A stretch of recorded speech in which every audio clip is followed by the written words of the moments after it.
Un dénivelé de 180 mètres, 2 heures de grimpe, les pieds dans le vide, et une vue exceptionnelle sur le Mont Blanc. Bienvenue à la Via Ferrata de Passy.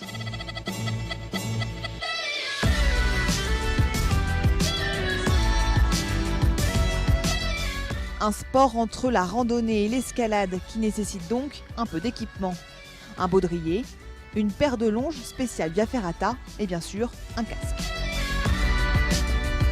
Un parcours où le grimpeur est assuré en permanence grâce à ce qu'on appelle une ligne de vie, un câble fixé dans la falaise sur lequel viennent s'accrocher les deux longes. Là, expliquez-nous, c'est ça, c'est deux longes Donc il y a deux longes. pour en fait s'assurer à la paroi, c'est ça? Voilà, avec deux mousquetons sur lesquels il y a des bagues. Les bagues, on les baisse pour ouvrir et elles remontent aussitôt pour fermer en sécurité. Ton mousqueton ne peut plus s'ouvrir. Des sensations de vide à la portée de tous grâce aux prises artificielles métalliques réparties tout le long de l'itinéraire. Parcourir les falaises à la manière des grimpeurs les plus chevronnés, un rêve désormais accessible. Une pratique utilisée initialement dans les Dolomites en Italie pour faire passer des armes à l'insu de l'ennemi durant la Première Guerre mondiale. La Via Ferrata est devenue un loisir il y a un peu plus d'une vingtaine d'années en France. Davantage accessible que l'escalade, elle séduit de plus en plus.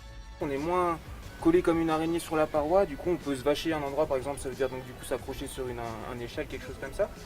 Et du coup même si on a l'appareil photo, on peut s'accrocher, on prend une photo tranquille, voilà, c'est vraiment plus rassurant. Autre atout, son coût.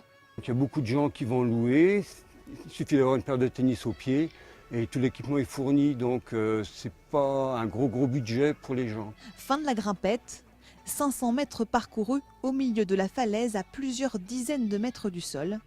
C'était la première fois pour Bernard et il est ravi. J'ai bien apprécié ce moment très ludique finalement.